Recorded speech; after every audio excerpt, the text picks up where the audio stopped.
তরমুজ চাষে ব্যস্ত সময় পার করছেন বরগুনার আমতলী উপজেলার কৃষকরা। আবহাওয়া অনুকূলে থাকায় চলতি মৌসুমে নির্ধারিত লক্ষ্যমাত্রা ছাড়াতে পারে এ আবাদ। রমজানের আগেই তরমুজ বিক্রির আশা কৃষকদের। তবে কৃষি অফিস থেকে কোনো ধরনের সহায়তা না পাওয়ার অভিযোগ তাদের। বরগুনার আমতলী সংবাদদাতার প্রতিবেদন আরও জানাচ্ছেন লামিয়া তানজিন মাহমুদ।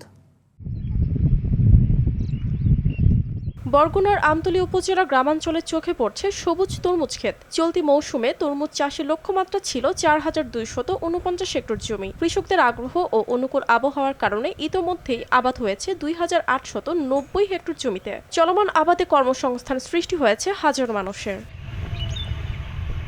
18গাছিয়া, গুলিশাখালী, হলদিয়া, চাওড়া ও সদর ইউনিয়নে তরমুজের আবাদ ও ফলন তুলনামূলক বেশি। কৃষকেরা ইতোমধ্যেই পেয়েছেন ভালো ফলন, এখন ব্যস্ত সময় পার করছেন গাছের পরিচর্যায়। তবে উপজেলা কৃষি অফিস থেকে কোনো ধরনের সহায়তা পাওয়া যায়নি বলে অভিযোগ কৃষকদের।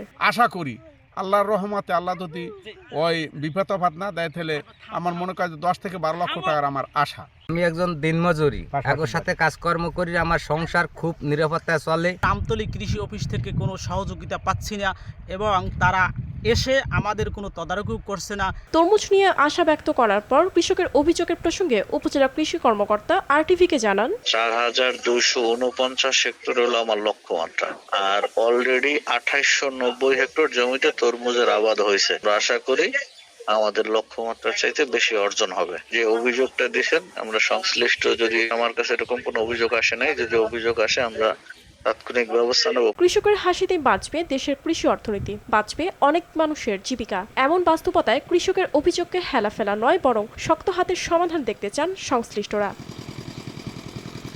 লামিয়া তানজিন মাহমুদ, আরটিভি।